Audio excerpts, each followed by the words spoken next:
dalam rangka untuk melaksanakan salah satu kewajiban kita sebagai seorang muslim. Setelah tadi kita melaksanakan kewajiban sholat subuh secara berjamaah, kemudian kita melanjutkan ke kewajiban selanjutnya, yaitu berthalabul ilmi, menambah wawasan ilmu agama kita. Ya, mudah-mudahan Allah Subhanahu wa Ta'ala senantiasa mencurahkan rahmatnya kepada kita semua, berikan inayah pertolongannya, berikan hidayah petunjuknya kepada kita semua, sehingga di majelis ini kita bisa mendapatkan ilmu yang bermanfaat, mendapatkan ilmu yang berkah, semakin menambah keimanan dan ketakwaan kita kepada Allah Subhanahu wa Ta'ala. Amin amin ya rabbal alamin. Salawat beserta salam semoga terlimpah curah kepada panutan alam yaitu Habibana Muhammad sallallahu alaihi wasallam, dan juga kepada keluarga beliau, para sahabat, tabi'in, dan orang-orang yang senantiasa mengikuti jejak langkah mereka sampai hari kiamat nanti. Kaum muslimin rahimakumullah, kemarin saya dihubungi oleh Pak DKM atau bagian DKM untuk mengisi tentang bab zakat atau fikih zakat. Nah, sebetulnya pembahasan zakat ini cukup panjang ya, jadi tidak cukup satu pertemuan sebetulnya, mungkin 5 atau sampai 10 pertemuan. Namun kita akan meningkat ya, kita akan meringkas ke bab atau ke pembahasan-pembahasan yang penting di dalam masalah zakat ini, sehingga tidak semua permasalahan zakat akan dibahas di kesempatan yang singkat ini. Baik, kaum muslimin rahimakumullah, kita akan mulai dengan apa yang dimaksud dengan zakat itu sendiri. Nah, zakat secara bahasa diambil dari kata zakat syai', ya, atau zakat syai', atau zakat syai', yaitu tumbuh dan bertambah. Ya, jadi kalau kita melihat dari bahasa saja, zakat ini kalau dilakukan oleh seorang ini bisa menambah keberkahan, ya, menambah keberkahan pada hartanya itu sendiri. Karena zakat, ya, kalau kita lihat di dalam kamus bahasa Arab, ini pun bermakna apa? Tumbuh, suci, ya, dan juga khair, kebaikan. Jadi harta bisa bertumbuh, ya, pun demikian mensucikan harta itu sendiri dan akan mendatangkan kebaikan bagi pelakunya, seperti itu. Nah, ini kalau kita lihat zakat dari sisi bahasa, ya, tumbuh atau berkembang atau bertambah, ini bertambah kebaikan. Adapun zakat secara istilah syariat atau menurut istilah para ulama fikih, yang dimaksud dengan zakat adalah hissatun muqaddaratun min malin maksus fi waqtin maksus yasrifu fi wujhatin maksusah atau yusrafu fi jihatin maksusah, yaitu bagian yang telah ditentukan dari harta tertentu pada waktu tertentu dan dibagikan kepada golongan tertentu. Ya, jadi bagian dari harta yang harus dikeluarkan di waktu tertentu dan dibagikan kepada golongan, yakni orang-orang tertentu. Tidak semua orang mendapatkan bagian dari harta zakat tersebut. Nah, kaum muslimin rahimakumullah, sedangkan hukum atau kedudukan zakat dalam Islam, zakat atau zakat mal ini adalah fardhu ain, kewajiban setiap orang yang sudah memenuhi syarat, ya. Jadi ketika syarat wajibnya sudah terpenuhi, wajib bagi dia untuk mengeluarkan zakat tersebut. Dan kalau tidak, nanti ada ancamannya, akan kita sebutkan ya nanti insya Allah. Jadi wajib bagi siapapun yang sudah memenuhi syarat wajibnya untuk menunaikan zakatnya. Nah, zakat ini telah ditentukan kewajibannya di dalam Al-Quran, hadis, dan juga ijma atau kesepakatan para ulama. Dalam Al-Quran kita lihat Banyak sekali ya ayat yang memerintahkan umat Islam untuk menegakkan sholat dan menunaikan zakat. Ini senantiasa bersanding. Jadi banyak ayat yang menyebutkan wa aqimus shalah wa atuz zakat, ya. Dirikanlah salat, tunaikanlah zakat, dan banyak lagi. Nah, ketika bentuk perintahnya adalah fi'il amr, ya, di mana fi'il amr itu adalah dia dulu wujud, menunjukkan akan wajibnya perkara tersebut. Kecuali kalau ada dalil lain yang mengalihkan ke mustahab atau sunnah, ya. Selama tidak ada yang memalingkan dari yang wajib, maka kembali ke hukum asalnya itu wajib. Wa aqimus shalah wa atuz zakat. Dirikanlah salat dan tunaikanlah zakat. Perintah wajib. Yang surat Al-Baqarah ayat 110 salah satunya. Kemudian di surat At-Taubah ayat 103, Allah Subhanahu wa taala berfirman, "Khudh min amwalihim shadaqatan tutahhiruhum wa tuzakkihim." Ambillah zakat dari sebagian harta mereka, karena dengan zakat itu bisa membersihkan dan mensucikan mereka, mensucikan diri mereka, mensucikan harta mereka, memberikan keberkahan pada harta tersebut dengan seseorang mengeluarkan zakat. Dan juga di dalam Al-Quran surat At-Taubah ayat 34 sampai 35 sangat panjang sekali.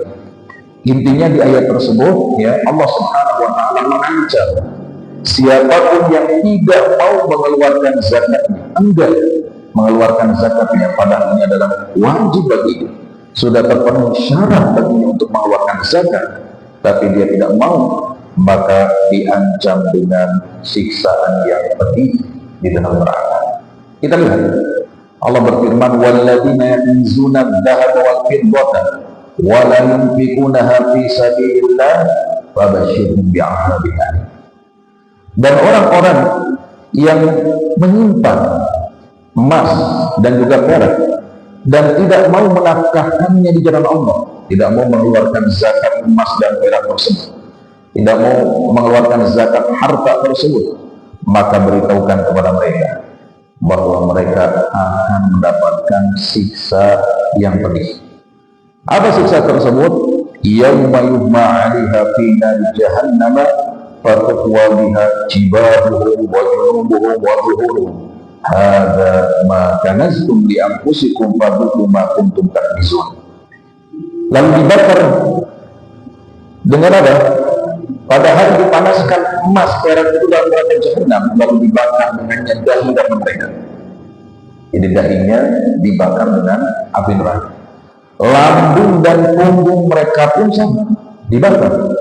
Lalu dikatakan kepada mereka, inilah harta bendamu yang kamu simpan sendiri, tidak dikeluarkan apa? Zakat. Maka rasakanlah sekarang akibat dari apa yang kamu simpan. Ini ngeri sekali, Pak. Orang-orang yang enggan mengeluarkan zakatnya, Allah ancam dengan apa? Siksa yang pedih, dibakar, ya. Dahinya, lambungnya, punggungnya, seluruh badannya dibakar dan dikatakan kepadanya sebagai bentuk penghinaan, nih hartamu yang kau simpan yang tidak dikeluarkan apa? Zakatnya. Kemudian di dalam hadis Nabi SAW disebutkan, beliau pernah mengutus Mu'adz bin Jabal radhiyallahu anhu dan memerintahkan supaya menyuruh manusia yang pertama kepada tauhid, supaya manusia mengatakan apa? La ilaha illallah. Supaya manusia meyakini bahwa tidak ada ilah yang berhak disembah selain Allah. Kalau mereka taat, lanjutkan ke selanjutnya itu supaya mereka menegakkan salat 5 waktu. Kalau mereka taat, maka lanjutkan dakwah supaya mereka melaksanakan atau menunaikan zakat. Ya, tu'khadhu min aghniya'ihim wa turaddu fi fuqara'ihim. Yang diambil dari orang kaya di antara mereka dan diberikan kepada orang-orang miskin di antara mereka. Nah ini, jadi ini perintah dari Nabi SAW agar umat Islam yang sudah memenuhi syarat wajib agar mereka menunaikan zakat, ya, mengeluarkan zakat. Adapun ijma atau kesepakatan para ulama, wa qad ittafaqal ijma' ala fardiyat zakat lam yukhalif ahadun min ladun Rasulillah sallallahu alaihi wasallam ila yaumina hada. Ijma kaum muslimin, para ulama, bahkan umat Islam sepakat semuanya tentang diwajibkannya zakat, dan tidak ada seorang pun yang menyelisih tentang kewajiban tersebut. Dari sejak zaman Nabi Shallallahu Alaihi Wasallam sampai detik ini semuanya sepakat bahwa zakat hukumnya apa? Wajib, seperti itu.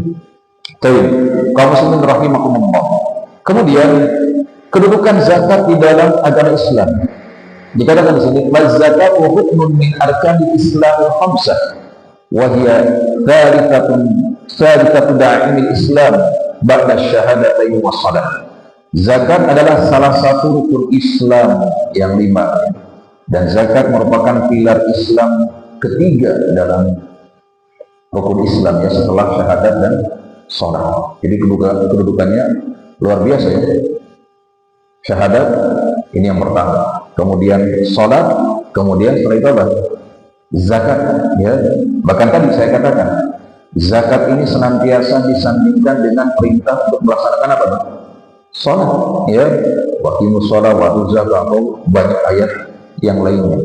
Ini menandakan bahwa siapapun yang enggan mengeluarkan zakatnya seakan-akan dia merobohkan agamanya sendiri, ya. Sebagaimana sholat, orang yang tidak melaksanakan sholat seakan-akan dia merobohkan agamanya sendiri. Nah, zakat dan juga sholat tidak bisa dipisahkan. Oleh karenanya di zaman para sahabat, ya, ketika kekhilafahan Abu Bakar Siddiq radhiyallahu anhu, banyak pada saat itu, ya, kabilah-kabilah Arab yang tidak mau mengeluarkan zakat. Maka Abu Bakar berinisiatif untuk memerangi mereka. Karena kenapa? Karena mereka seakan-akan memisahkan antara zakat dengan ibadah-ibadah wajib lainnya, ya. Maka seakan-akan mereka telah dianggap murtad dari Islam. Maka mereka harus diperangi sampai mereka kembali kepada agama yang sempurna, ya, sampai mereka kembali mau menunaikan zakatnya kembali. Nah, ini jadi zakat termasuk rukun Islam yang paling utama. Bahkan Nabi Shallallahu Alaihi Wasallam memerintahkan untuk memerangi orang-orang yang enggan mengeluarkan zakat. Nah, ini sebagaimana tadi saya sebutkan, ya, perbuatan dari Abu Bakar, sebagaimana yang disabdakan oleh Nabi seperti itu. Orang-orang yang enggan mengeluarkan zakat, perangi mereka. Disebutkan dalam hadis riwayat Bukhari Muslim, "Umirtu an uqatilan nas hatta yashhadu an la ilaha illallah wa anna Muhammadar Rasulullah wa yuqimus shalah wa yutuz zakat." Aku diperintahkan untuk memerangi manusia hingga mereka bersaksi bahwa tidak ada ilah yang berhak disembah selain Allah dan Muhammad adalah utusan Allah, mendirikan salat dan menunaikan zakat. Kalau mereka mau melaksanakan semua itu, maka harta dan darah mereka ini haram untuk diganggu, ya, seperti itu. Hadis riwayat Bukhari dan Muslim. Kemudian sedikit kita akan menyebutkan tentang manfaat dari zakat. Yang pertama, annaha min sifatil abrar ashabil jannah. Jadi zakat ini salah satu sifat penghuni surga, ya. Jadi orang-orang yang menghuni surga, mereka adalah yang dahulu ketika di dunia mereka senantiasa mengeluarkan apa? Zakat. Ketika mereka memang orang yang sudah memenuhi syarat wajib zakat. Nah, ini disebutkan dalam surat Al-Dariyat ayat 15 sampai 19. Kemudian yang kedua, annaha min sifatil mu'minin al-mustahaqqina li rahmatillah.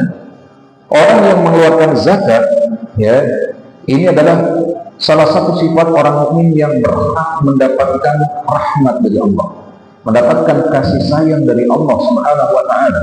Nah, ini disebutkan dalam surat At-Taubah ayat 71. Kemudian manfaat lainnya, Allah yunmiha wa yurabbiha li sahibiha. Allah akan memelihara dan mengembangkan harta orang yang mengeluarkan zakat tersebut. Ya, dengan zakat Allah kembangkan hartanya.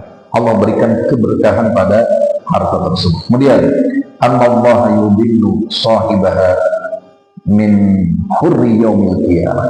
Ya, Allah amin harri yaumil qiyamah. Allah akan menaungi pemilik harta sedekah harta zakat dari kondisi panas pada hari kiamat. Ya, jadi ketika suasana sedang sangat panas sekali, teriknya sekali, maka ada orang-orang yang Allah naungi. Siapa mereka?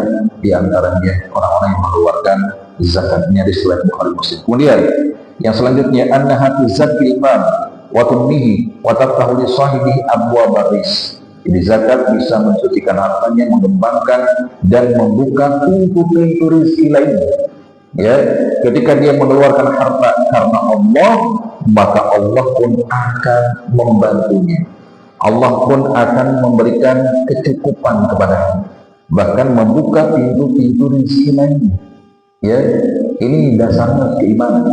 Kalau kita iman akan perintah Allah Subhanahu wa taala tersebut, ya, mengimani bahwa Allah akan memberikan pahala balasan yang berlimpah, maka Allah pasti akan memberikan hal tersebut.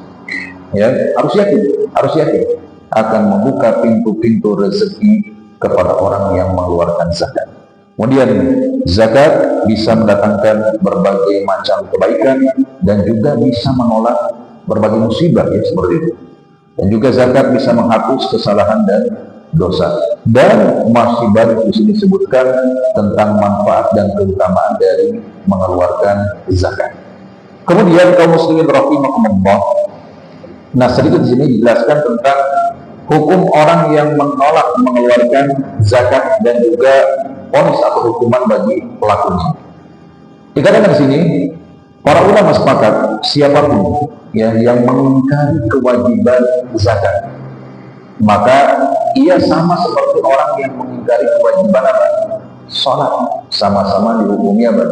Kufur. Ya, orang yang tidak mengatakan bahwa zakat itu wajib, ya, dia mengingkari kewajibannya, maka orang tersebut dikatakan apa? Kufur, keluar dari agama Islam seperti ini. Tentu ini ada syarat dan mawani'nya. Kalau syaratnya sudah terpenuhi, misalkan dia sudah didakwahi, sudah dijelaskan ya berbagai hal tentang masalah zakat, kemudian tidak ada penghalang-penghalang seperti tidak dipaksa atau hal lainnya, maka kalau semua itu sudah terpenuhi, maka dia dihukumi sebagai orang yang kufur kepada Allah Subhanahu wa taala. Nah, ini kesepakatan para ulama, ya, maklum. Ini kesepakatan para ulama. Siapapun yang mengingkari kewajiban zakat, maka dia telah kufur atau keluar dari ruang lingkup agama Islam.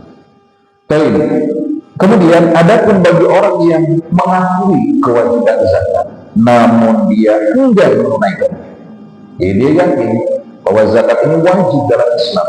Ya, dia sudah mendengar berbagai kajian atau dia pernah mendengar, membaca dan sebagainya bahwa zakat itu wajib, namun dia enggan mengeluarkannya, ya, karena kekikirannya misalnya.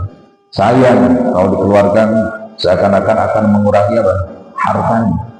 Ya, dia sudah mencari lelah-lelah, harus dikeluarkan misalkan sebagiannya, maka dia merasa berat, padahal dia tahu ini wajib. Maka di sini ada dua pendapat dengan para ulama.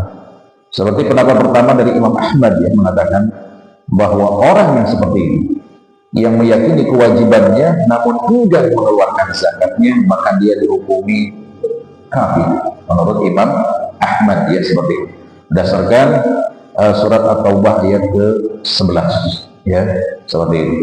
Kemudian pendapat kedua mengatakan, ini pendapat mayoritas para ulama, jumhur, ya, mayoritas para ulama mengatakan orang yang enggan mengeluarkan zakat karena kikir, karena pedih zakatnya, karena sayang terhadap harta tersebut, tapi dia meyakini akan kewajibannya, maka menurut mayoritas para ulama dia telah melakukan dosa besar, ya, namun dia tidak dihukumi apa?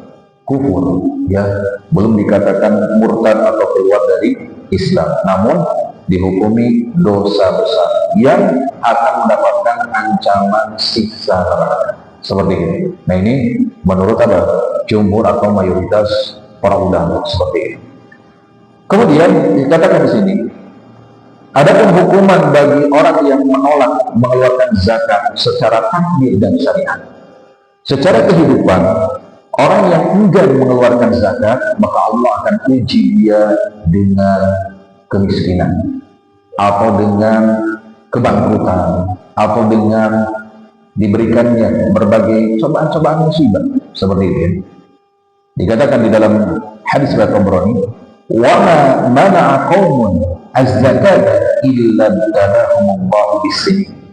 Tidaklah suatu kaum menolak mengeluarkan zakat, melainkan Allah akan mengujinya dengan kelaparan, pacak teli, ya, gagal panen, atau adanya ujian-ujian dalam kehidupan seperti itu.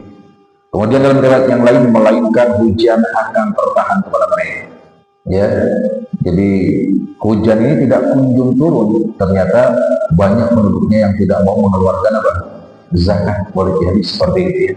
Nah ini disebutkan di dalam hadis riwayat Tabrani. Adapun secara syariat, ya, secara syariat di dunia, ketika ada orang yang enggan mengeluarkan zakatnya, maka pemerintah Islam dalam hal ini, pemerintah Islam, annahu idza kana mani'u zakati fi qabdatil hakim fa innahu tu'khadhu minhu zakat qahran. Jika ada orang yang enggan mengeluarkan zakat dan diajukan ke pengadilan, maka hakim harus mengambil zakatnya secara paksa. Harus dipaksa, ya. Harus dipaksa diambil zakatnya kalau ini sudah sampai ke ranah hukum, ke pengadilan seperti itu. Sebutkan ya. Dan mayoritas para ulama mengatakan, ya, harta orang yang enggan mengeluarkan zakat diambil secara paksa, maka harta selain ini tidak boleh diambil. Jadi hanya harta yang harus dikeluarkan zakatnya saja, ya, tidak setengah hartanya atau bahkan lebih dari itu. Namun Imam Syafi'i dan para ulama lainnya, Imam Syafi'i dalam pendapatnya yang lama dan para ulama lainnya mengatakan bahwa orang seperti itu yang dia sudah wajib zakat namun enggan mengeluarkan zakatnya, maka dia harus diambil setengah dari hartanya. Ya, ini. Jadi setengah hartanya diambil, plus diambil tadi harta yang harus dizakatkannya. Ya, sebagai hukuman baginya dan juga pelajaran bagi orang-orang yang ada di wilayah tersebut supaya tidak seperti ini. Jadi pelajaran, ya, diambil setengah hartanya. Meskipun yang lebih tepat adalah pendapat mayoritas para ulama, cukup diambil apa? Harta yang wajib dikeluarkan zakatnya saja, seperti ini. Berdasarkan hadis-hadis yang ada. Nah, kaum muslimin rahimakumullah, kemudian kita akan langsung saja tentang syarat wajib zakat. Jadi tidak semua harta ini harus dikeluarkan zakatnya, ya. Jadi ada harta-harta yang harus dikeluarkan zakat dan ada harta yang tidak wajib zakat seperti ini. Karena di sini la tajibu zakat fil amwal illa bisyurut. Harta benda tidak wajib dikeluarkan zakatnya kecuali ada syarat-syarat tertentu, ya. Jadi ketika syarat-syarat ini terpenuhi, maka wajib zakat. Tapi kalau tidak terpenuhi atau belum terpenuhi, maka tidak wajib zakatnya. Bahkan nanti akan disebutkan ada harta-harta benda yang ini apa? Tidak wajib zakat, ya. Salah satunya yaitu harta yang menjadi kebutuhan kita sehari-hari, ya. Menjadi hal yang primer dalam kehidupan, atau kendaraan yang kita gunakan untuk bekerja dan sebagainya, ini tidak wajib zakat. Baik. Syarat-syarat yang berkaitan dengan zakat ini ada dua bentuk, ya. Hadhihi syurut isbat. Syarat tentang wajib zakat ini ada dua bagian. Syurutun fi man tajibu fi mali zakat. Yang pertama, syarat yang berkaitan dengan pemilik harta, ya, pemilik harta zakat. Dan yang kedua, syarat yang berkaitan langsung dengan hartanya. Yang pertama dengan pemilik hartanya, yang kedua dengan harta itu sendiri yang harus dizakatkan. Nah, adapun syarat yang berkaitan dengan pemilik harta yang wajib ditunaikan zakatnya, yang pertama adalah al-hurriyah. Dia harus orang yang merdeka. Artinya bukan seorang seorang hamba sahaya? Bukan. Karena kalau seorang budak atau seorang hamba sahaya, dia tidak wajib mengeluarkan apa? Zakat. Seperti itu ya. Berdasarkan hadis riwayat Bukhari dan Muslim dan juga perkataan dari Ibnu Umar ya, laisa fi malil 'abdi zakat hatta yu'ta. Tidak ada kewajiban zakat pada harta budak hingga dia merdeka. Seperti itu ya.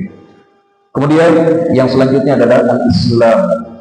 Jadi syarat yang kedua bagi pemilik harta yang wajib ditunaikan zakat adalah harus seorang muslim.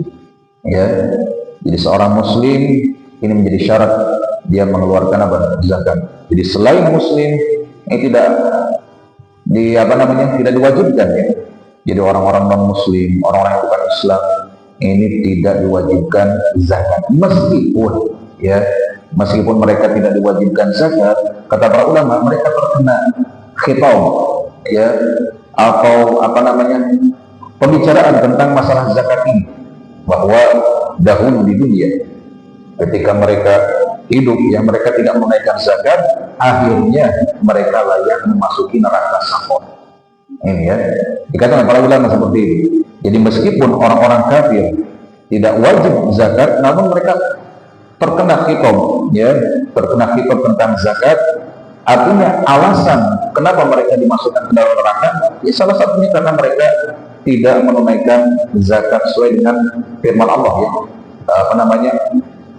Ketika dikatakan kepada mereka, apa yang menyebabkan kalian masuk neraka Saqar? Qalu lam naku minal musallin ya, wa lam naku nut'imul miskin, salah satunya. Nah ini diantara dalil bahwa tetap mereka terkena khitab zakat, namun secara hukum mereka tidak wajib zakat. Karena kenapa? Karena syarat wajib zakat adalah harus seorang muslim, seperti ini. Baik. Kemudian yang selanjutnya kaum muslimin rahimakumullah, tentang syarat wajib zakat yang berkaitan dengan harta sekarang. Nah, syarat yang harus terpenuhi pada harta sehingga wajib dikeluarkan zakatnya, yang pertama an yakuna minal asnafi allati tajibu fiha zakat. Harta tersebut termasuk harta yang wajib dizakati. Nanti akan kita sebutkan tentang harta apa saja yang harus dikeluarkan zakatnya. Jadi tidak semua harta ya, tidak semua benda yang kita miliki ya, tidak semua harta yang kita miliki wajib dizakati. Hanya pada benda-benda tertentu ya, seperti itu, tidak semuanya. Kemudian adanya merupakan nisab. Yang kedua, harta tersebut harus mencapai nisabnya.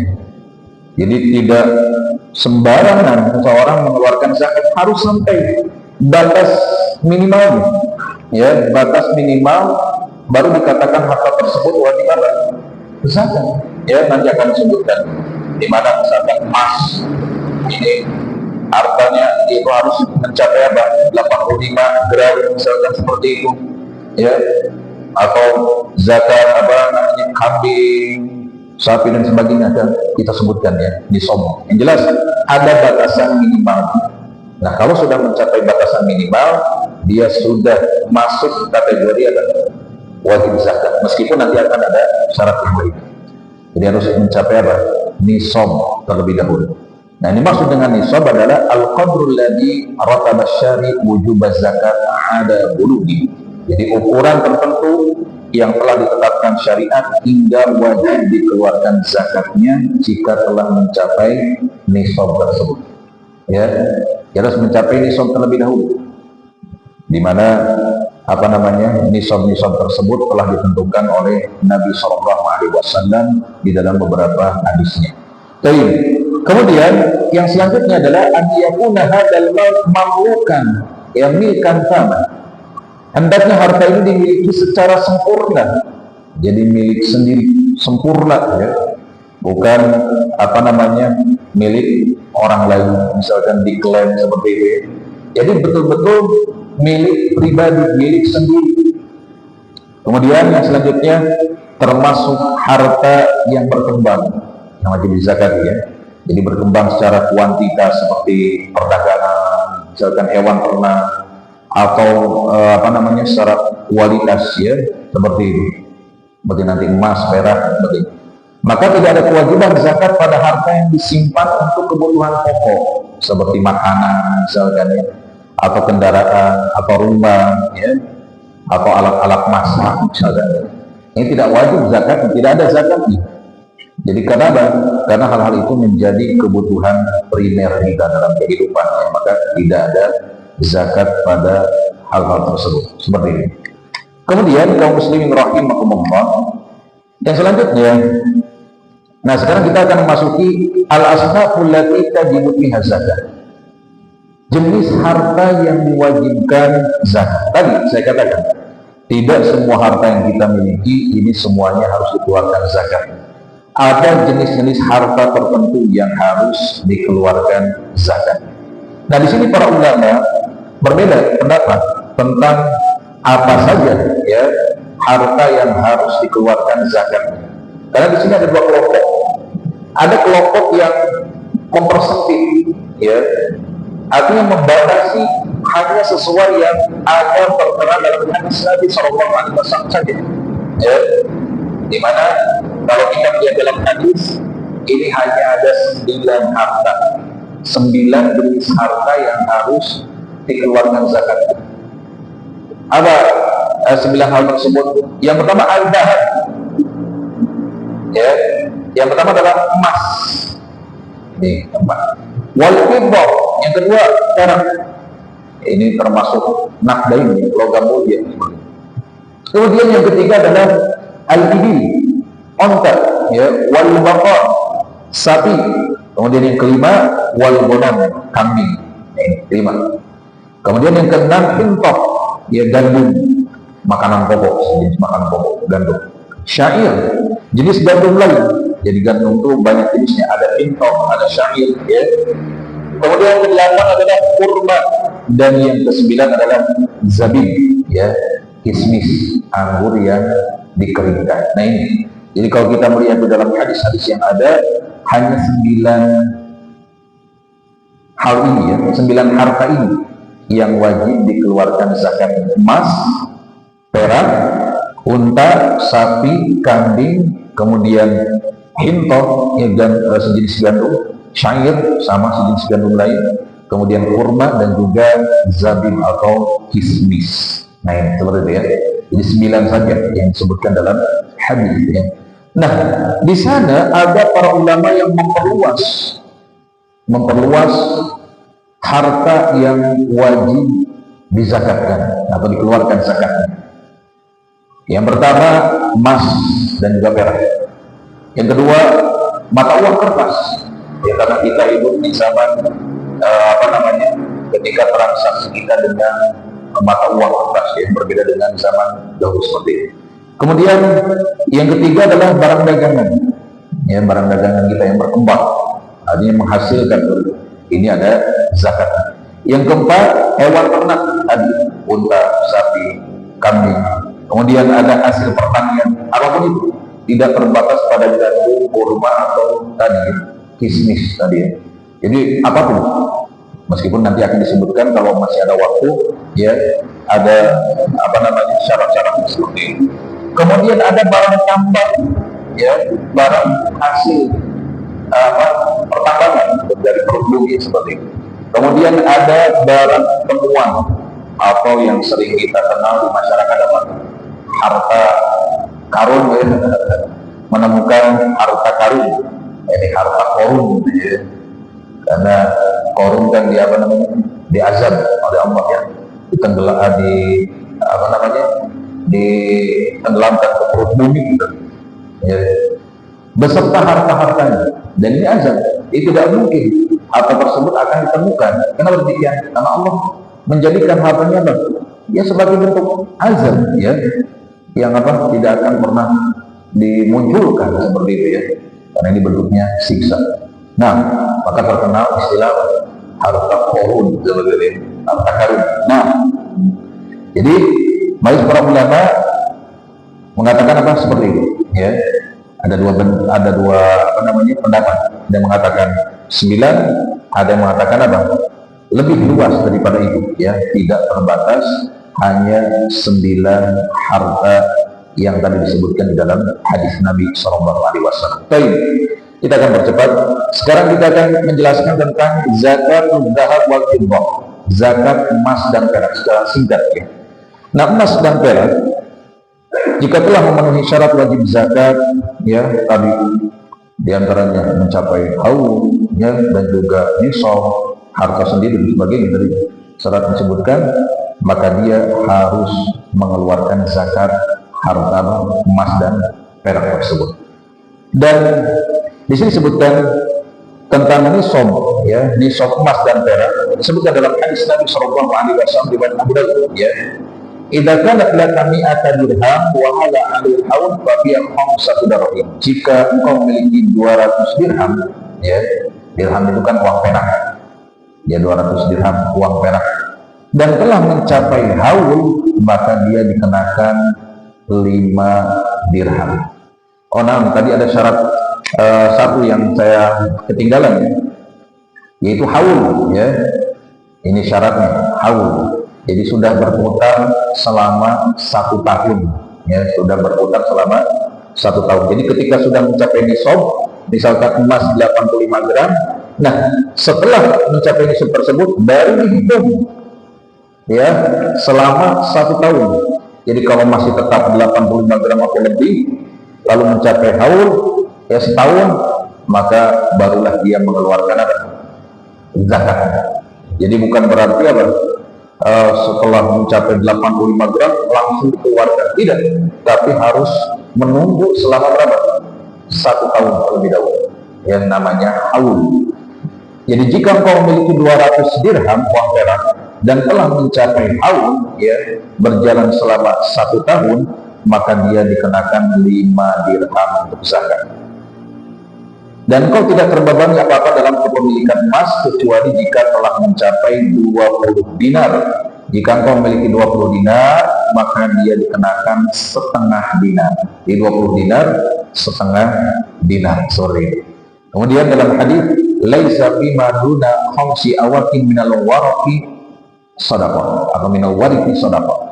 Perak yang kurang dari 5 awak tidak ada kewajiban zakat, ya. Nah, di sini kita katakan nisab perak adalah 5 awak, ya, 5 awak. 5 awak sama dengan 200 dirham, ya.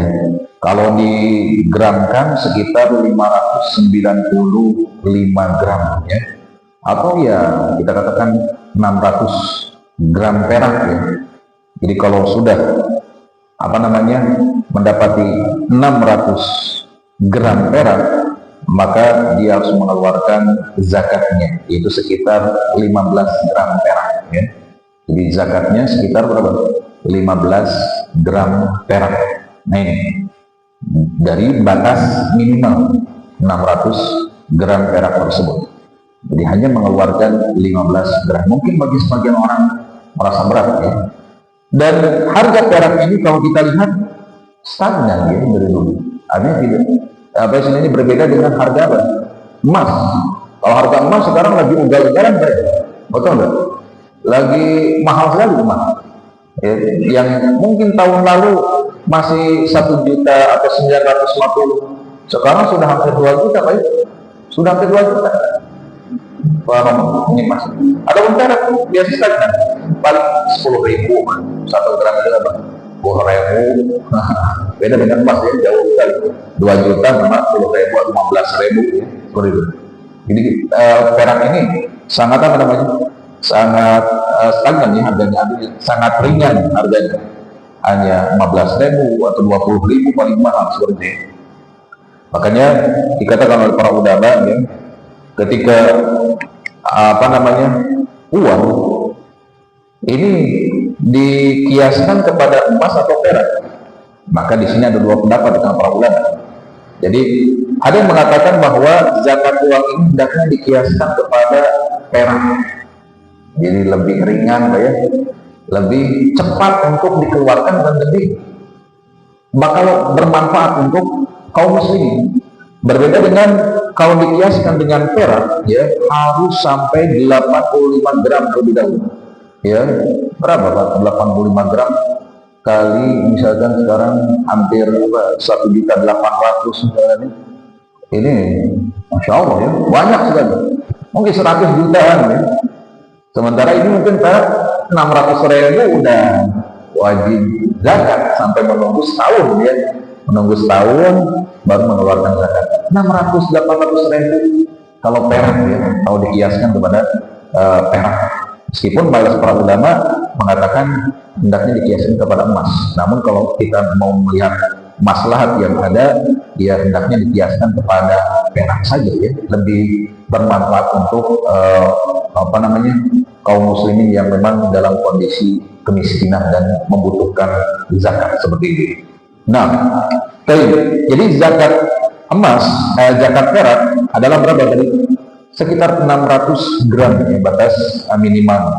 Dan kalau dari 600 gram ini tadi dikeluarkan 5 dirham kalau dalam hadis, maksudnya 15 gram perak seperti itu. Adapun emas tadi, nisab emas adalah 20 dinar. Ya, 20 dinar. Nah, di sini para ulama merinci 20 dinar ini berapa gram? Ya. Jadi kan kalau di zaman sekarang nggak ada ya, uang emas berbentuk emas ya dinar, dan jarang orang bertransaksi dengan emas. Ada namanya dinar tapi bentuknya apa? Kertas ya. Uang dinar tapi bentuknya apa? Kertas. Nah ini bukan ya. Jadi maksud dengan dinar di sini ya emas sebenarnya. Nah 20 dinar ini kata para ulama, kalau emasnya 24 karat maka dia maka batas minimalnya adalah 85 gram. Kalau emasnya berapa? 24 karat. Karena emas itu kan berlevel-level ya, ada tingkatannya. Kenapa? Nah, berlevel-level ada tingkatannya. Ada emas 24 karat, maka dia 85 gram. Ada emas 21 karat, ya, maka dia 97 gram. Ya, ternyata kalau kita lihat ya, jadi ketika kadar emasnya ini, kandungannya ini berbeda, sebetulnya ini gramnya pun akan berpengaruh pada orang. Jadi tidak semua emas disamaratakan, meskipun dalam realitanya sama rata ya. Tapi kalau kita mau meneliti lebih dalam lagi, kadar emas ini menentukan. 24 karat emang batas minimalnya berapa? 85 gram. Tapi kalau 21 karat 97 gram, apalagi 18 karat ya, ini sampai 113 gram. Wah, Masya Allah ya. Jadi bertingkat-tingkat seperti itu ya. Artinya kalau mau teliti ya seperti itu. Nah, kalau kita katakan berapa besarnya kalau seorang memiliki setengah kilo emas, 24 gram, setengah kilo ya, berarti berapa? 500 gram. Nah, kalau seorang memiliki 500 gram emas ya, maka tadi dikalikan 25%. Jadi pengeluaran dikeluarkannya adalah 25% atau setengah dinar tadi, 2,5% apa? 2,5% atau 0,025 ya, 0,025. Jadi 500 gram kali 2,5% sama dengan berapa? 12,5 gram ya. Jadi kalau punya setengah kilo ya, 500 gram, maka zakatnya 12,5 gram. Seperti itu ya. Nah, kalau seorang memiliki 100 gram, berapa zakatnya? 2,5 gram. Kalau 100 gram. Baik. Nah, ini tentang zakat emas dan perak ya. Di sini disebutkan zakat perhiasan, zakat hewan ternak ya. Ini banyak sekali sebetulnya pembahasan zakat hewan ternak. Cuma saya dikasih waktu sedikit tadi. Bagaimana itu lagi kalau tidak salah. Zakat unta ini ada nisabnya ya. Jadi unta ini tidak langsung dizakatkan, tapi harus ada batas minimalnya ya. Jadi 1 sampai 4 tidak dikenakan zakat, tapi 5 dan seterusnya ada bilangan tertentu ya, sehingga dia harus mengeluarkan zakatnya. Dan pun demikian kambing dan sapi sama. Dan ada juga zakat apa? Tanaman ya. Dan ini kalau zakat tanaman atau buah-buahan ini tidak ada haulnya, artinya tidak harus menunggu apa? 1 tahun. Tapi ketika dia panen ya, sudah layak untuk dipanen, maka dia harus dikeluarkan zakatnya seperti ini. Baik. Kemudian yang terakhir sebelum kita mengakhiri pembahasan ini tentang asnaf atau orang-orang yang berhak mendapatkan ada zakat ya. Yang pertama adalah fakir miskin ya, orang-orang yang fakir dan miskin. Perbedaan antara fakir dan miskin adalah orang-orang fakir itu betul-betul yang sangat membutuhkan. Jadi kalau kita katakan untuk mencukupi kehidupannya ini jauh sekali. Jadi misalkan dia sehari harusnya 20.000, dia cuma bisa menghasilkan uang 5.000 misalkan, ini fakir. Atau 10.000 atau 15.000, ini fakir. Jadi kalau miskin dia standar, artinya kalau keluar 20, dia tidak bisa lebih, ini miskin ya menurut para ulama seperti itu. Nah kalau berbeda itu ya ini bukan miskin lagi menurut definisi para ulama seperti itu. Jadi orang fakir dia di bawah ya dari kebutuhannya, orang miskin jadi pas-pasan hidupnya. Nah seperti itu. Kemudian yang ketiga adalah amil ya, orang-orang yang mengelola harta zakat, maka mereka pun berhak mendapatkan bagian dari zakat. Kemudian ada lagi al-fa'il ya, orang-orang yang digunakan hatinya, orang yang digunakan hatinya. Ini begitu ada orang yang bisa membuat Islam supaya dia masuk Islam menggunakan dengan harta zakat. Dan ada yakni seorang muslim ya seperti itu yang memiliki kriteria tertentu, nanti akan disebutkan kalau sebenarnya tidak ada waktu. Yang jelas orang yang digunakan hatinya ya supaya condong kepada Islam atau bahkan supaya tidak mengganggu ya, tidak mengganggu syiar Islam atau apa, mereka digunakan dengan harta zakat. Kemudian yang kelima orang-orang yang firqah ya, yang ingin merdeka, artinya seorang yang ingin dimerdekakan seperti ini. Kemudian ada lagi orang-orang yang al-zalimun, yang berhutang ya, yang berhutang dari untuk menghasilkan tersebut. Dan selanjutnya adalah fisabilillah ya, orang-orang yang berada di jalan Allah. Dan yang berhutang adalah orang yang berjihad. Ini adalah pertempuran mereka yang pernah mendapatkan kesaksian meskipun orang-orang yang dia lebih luas memaknai fisabilillah sampai orang-orang yang belajar agama, orang-orang yang mengajarkan agama, ini pun termasuk fisabilillah. Dan yang terakhir adalah ibnu sabil ya, orang-orang yang sedang berada, orang yang sedang berada di perjalanan dan yang kehabisan bekal untuk kembali ke negerinya, maka orang tersebut yang hendaknya diberikan bagian dari harta zakat. Jadi intinya kaum muslimin rahimahumullah, siapapun yang sudah memenuhi syarat bagi zakat, maka hendaknya dia segera menunaikan zakatnya.